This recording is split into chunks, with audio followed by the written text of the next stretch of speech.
Hello, everyone. So today I'll be discussing Edvard Munch with you and some of his artworks, and by extension, how those artworks can serve as an archive for something much larger. For starters, the series that I will be looking at is The Frieze of Life, but for today's presentation, I will only have time to cover two artworks. But The Frieze of Life was a 22-piece series of works that Munch had produced and exhibited starting in 1893 until 1902. And according to the artist himself, The Frieze of Life touches on sublime themes of life, love, and death. And due to the well-preserved nature of Munch's archives, most scholarship on these works are based off of his personal experiences that he had elaborated in his writings. And while this interpretation is entirely valid, I did notice an overwhelming amount of evidence that suggested that these works were a nod to something that was much larger in terms of the conversations that were coming out at the turn of the 19th century. And the first artwork that I had noticed this in was in this oil painting Vampire. In this oil painting, we see two central main figures, a man and a woman. Surrounding the two is this dark outline. And on the woman, we see her long red hair and her fair skin. Her skin's depicted with this pink color that's quite warm in comparison to her male counterpart. He's depicted much colder in comparison to her and is painted with this blue tint to his skin. And he cowers into their embrace as she buries her face into his neck. And what this ultimately manifests into is a sublime anxiety from the Victorian male perspective of women's sexuality, but through the metaphor of vampirism. And if we think about the lore of vampires, they're this supernatural being that seduces their prey.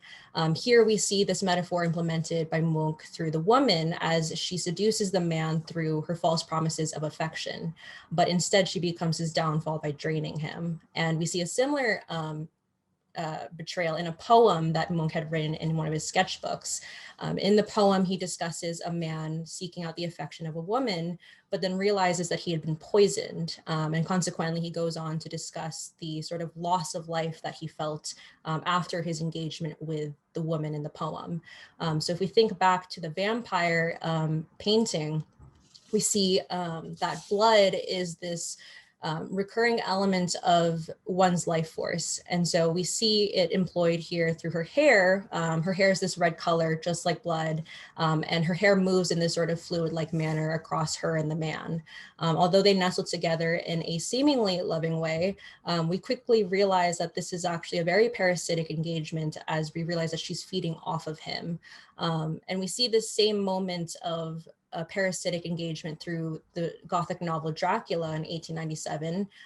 In the novel, Bram Stoker, the author, describes Lucy, a character who post-transformation beckons her husband to come join her for an eternal slumber. And for those who have not read the novel, she actually planned on killing her husband, but beckoned him through the bait of her affection.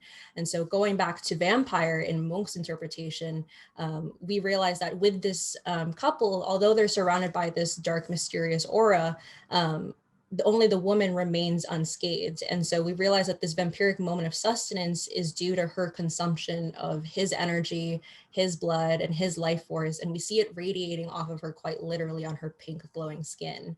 And so we see this conversation of women's sexuality and affection developing further. And it's archived as well in this next image. In this lithograph, Madonna, we see that there's a central larger figure of a woman. She's framed by this dark muted red color. And if we look at the bottom left-hand corner, we can see that the frame starts with this little infantile figure. Then if you follow the direction of the frame all the way to the bottom right, we see that it's been interrupted by the larger Madonna. Behind her is this red crescent shape that happens to be the same color as the frame surrounding her. And behind her in the background is this swirling pattern emanating from her while she's posed in a rather languid manner. And so if we look at the name of the lithograph, Madonna, we notice that it's a nod to earlier embodiments of divinity from the Middle Ages art history, such as the Madonna and Child. Aside the obvious name, the red crescent behind her is also an indication of the common halo that would have been seen in these embodiments of female divinity. However, in Munch's portrayal, she's depicted drastically differently in terms of her narrative of kinship. Here, Munch has depicted female sexuality not as divine, but as monstrous instead. Despite her basking in this hypnotic background, the infantile figure in the bottom hand corner is clutching at itself in dismay. And according to the psychoanalysis, Sigmund Freud, imagery of children often signify the genitals.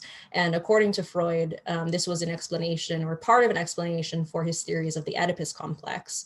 And so if we follow the frame's direction, as well as the flow of these little white objects, we can see that there's this sort of implied re-entrance to the female body for the depressing looking infantile figure.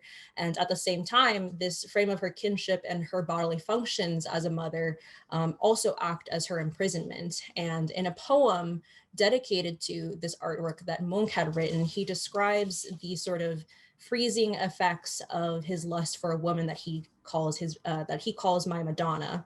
And so in the poem's imagery, like in this artwork, there's a sense of sublimity because the poem can be read as both erotically and disturbing. And we can see the same duality in Dracula as well when Stoker goes on to describe Lucy, the character that I mentioned earlier, who post-transformation, he describes her as radiantly beautiful, almost like a goddess, and yet her appearance seemed like a devilish mockery of her sweet purity. And the reason I bring up Stoker and Freud quite often here is to contextualize the timeline of Munch. Like I said at the beginning, this is all at the turn of the 19th century, quite late in the Victorian period of Europe. And so for Bram Stoker, between 1893 and 1910, he's traveling back and forth quite often between England and Scotland. In 1897, he publishes Dracula, and this piece of literature has been hailed as a cultural reflection for the Gothic iterations of women's sexuality, but through the metaphors of vampirism. Likewise, over in Vienna, Austria, with Sigmund Freud, Freud watches Sophocles' play Oedipus Rex, where he formulates his theories of the Oedipus complex in 1897. And this becomes his life's work until 1939. According to Freud, this theory of the Oedipus complex covers what he had called repressed instincts of the male psyche. Whereas Edvard Munch over here, he's spending much time in Paris and Berlin, namely for exhibiting the Frieze of Life artworks. And throughout his life, he's just filled with grief, anxiety, and sorrow. At the young age of 5, Munch's mother passes away tragically, and he grows up falling ill several times throughout his childhood. Later on, into his adulthood, he had developed several relationships with a variety of women, all of which end terribly in his heartbreak. And toward the later end of his life, his younger sister had died of tuberculosis. So up until his death in 1944, when he passed away from a cold, much of his life is surrounded by losing all these women figures in his life. And so here we have 3 men who are very well known in their respective areas of work, and they're all in proximity of each other, whether geographically or chronologically. There's several instances where we see the same pattern of conversation regarding women's sexuality, whether it was through cultural spheres of art like Edvard Munch's, or areas of literature like Bram Stoker, or in social science areas such as psychology with Sigmund Freud. And so the Frieze of Life not only captured Munch's personal ordeals, but are a reflection or an archive of the many conversations at the time pertaining to women's sexuality. Thank you.